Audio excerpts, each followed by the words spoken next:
Hormat! Hormat! Jauh!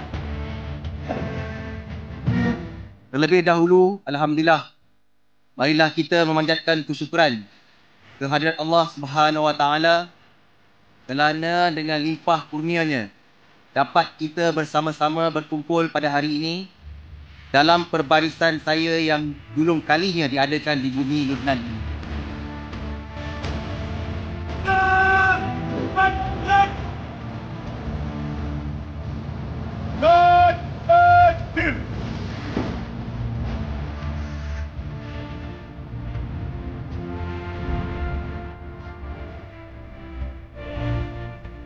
Oleh itu, saya menyeru agar saudara-saudari laksanakanlah tugas yang telah diamanahkan dengan sebaik-baiknya.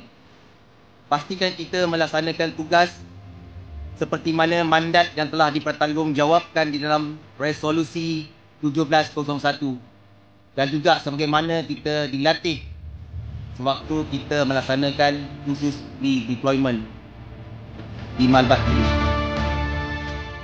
InsyaAllah dengan disiplin dan kerjasama berterusan kita dapat memelihara keselamatan pasukan dan memastikan misi UNIFIL ini berjalan dengan lancar dan berjaya.